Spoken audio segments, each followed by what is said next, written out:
Good morning from sunny southern Thailand. Well, actually it's not too sunny today, it's quite drab and grey actually. Today I'm going to talk about another one of my old film cameras. During the 80s, 90s and early 2000s, these were my two workhorse film cameras, the Canon A1 and T90. And on my channel you can find overviews of both cameras. But I did use another couple of cameras. I had a small film Ixus, which was Canon's foray into the world of APS film. And that's quite an interesting format. The film had a magnetic strip. So in addition to recording film images, you could actually record data. It shot in 3 aspect ratios, and depending on the aspect ratio you chose, that information was recorded on the magnetic strip, which the machine at the developing lab read and then printed it the correct way. And you could also tell it how many prints you want, and that information will be recorded on the magnetic strip.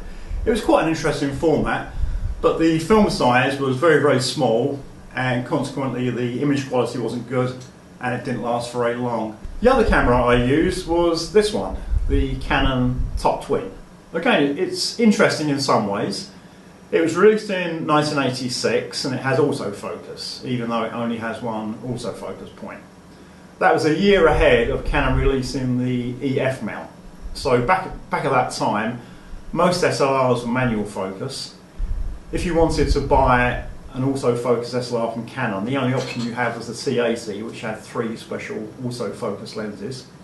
So this was a little bit ahead of its time. I bought this one in Singapore in 1990, and it was a really stupid purchase. I bought it and then hardly ever used it. I'd like to be able to say I don't know why I bought it, but actually I do know why I bought it. And if anyone's interested, I'm going to add a bit at the end of this video to explain why. But first I'm going to give you a complete overview of this camera. When I left the UK in 2003 to begin a new life in Southeast Asia, I left all of my old film gear behind. I was back in the UK a couple of years ago and managed to retrieve some, but not all of my gear.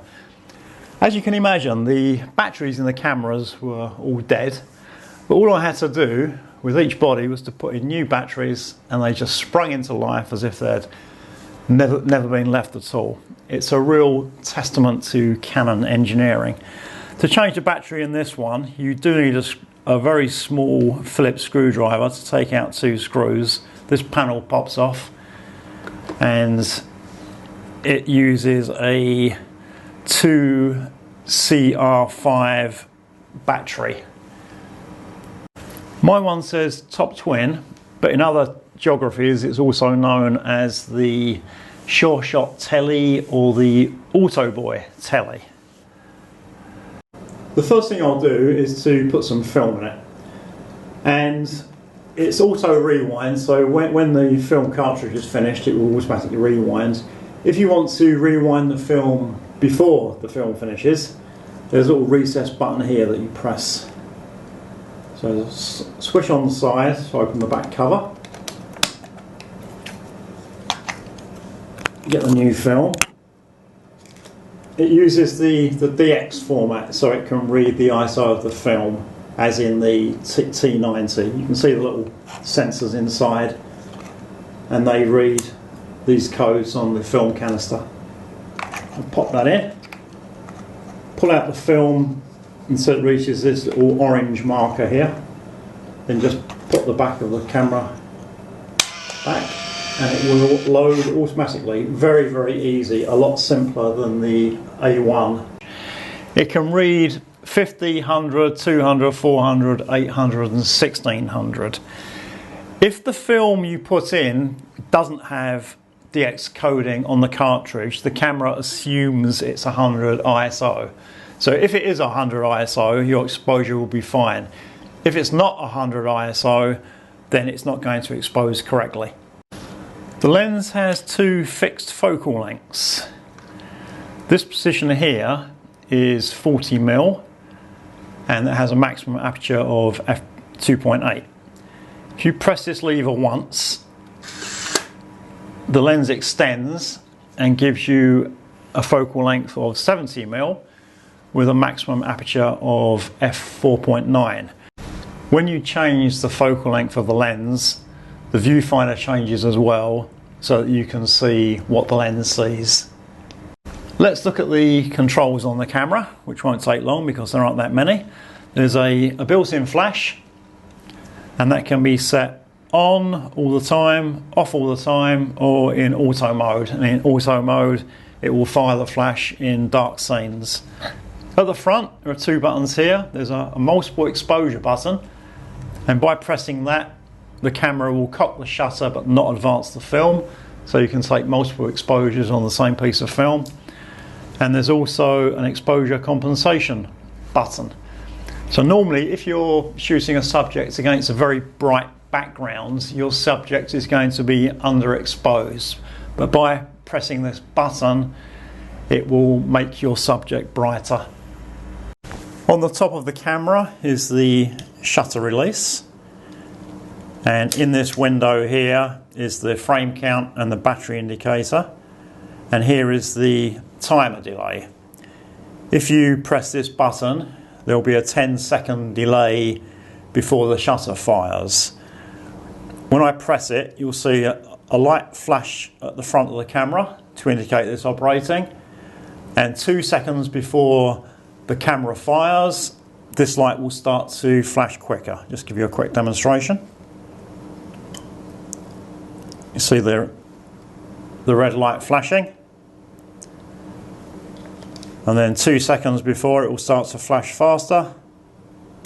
And then the shutter fires.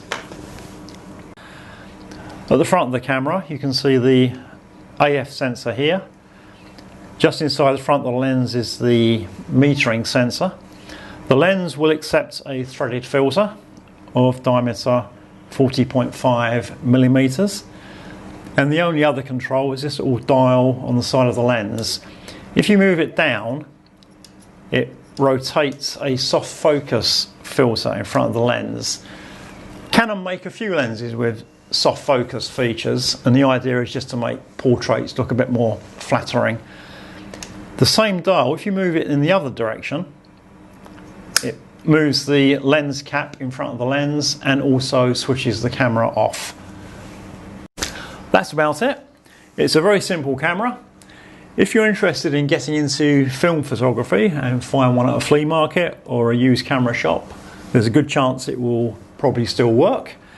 However, it's not a camera that I would recommend. If you are interested in getting into film photography, I would recommend trying to get hold of a decent used SLR, an A1, AE1, AE1 program, something along those lines. That way you're going to have a huge choice of FD lenses, and not only are you going to have a huge choice, but the quality of those FD lenses will be far superior to the lens in this camera, even though this lens is autofocus. It was an interesting camera in its day, many years ago, but to be perfectly honest, it's not a camera that I would recommend anyone using these days. Why did I buy a camera in Singapore that was inferior to the camera that I already had and was a camera that I didn't need? It was my second trip to Southeast Asia, and back in those days as a tourist, whenever I went to Southeast Asia, I had very clear ideas on what I should do, where I should go, and what I should buy. I live in Southeast Asia these days, and I see exactly the same thing with tourists who visit Thailand. The backpackers that visit Thailand are so predictable. They all go to the same places, and the route they travel has become so well known it's called the banana pancake trail. They all wear the same clothes and insist on wearing their baggy fisherman pants. They all get the same tattoos done, and they all get their hair put in dreadlocks. Many regular tourists to Thailand seem obsessed with buying made-to-measure clothes. And wherever there's demand, there's supply, and throughout Thailand, in all the major tourist resorts, you see hundreds of Indian tailor shops, normally called Armani something. The stuff I've seen coming out of these shops is really poor quality. The clothes are cheap, but the quality leaves a lot to be desired. But this doesn't stop the tourists. even before they get on the plane to go to Thailand, they have decided that they will come home with a made-to-measure suit, and that's what they do, regardless of how bad the quality is. When I was a tourist in Southeast Asia, I used to be exactly the same. But since I've been living in Southeast Asia, I've got better. When I went to Singapore in 1990, I had this preconceived notion that if you visited a place like Singapore or Hong Kong, you had to buy electronic goods, regardless of whether you needed them or not. I didn't need anything, but I convinced myself that I needed a point-and-shoot camera to supplement my SLR system. I didn't, but I bought it. When you go to specific locations, you don't need to go to certain places. You don't need to eat certain things. You don't need to buy certain things. These bucket lists and these lists of 10 places you must visit on the internet are just nonsense. And the danger is that if you set an expectation that you're going to do everything on the lists and you don't, then you're disappointed, even though you might have had a good time. So just ignore this stuff. Just go and have a good time and act like a normal person. That's about the best advice I can give.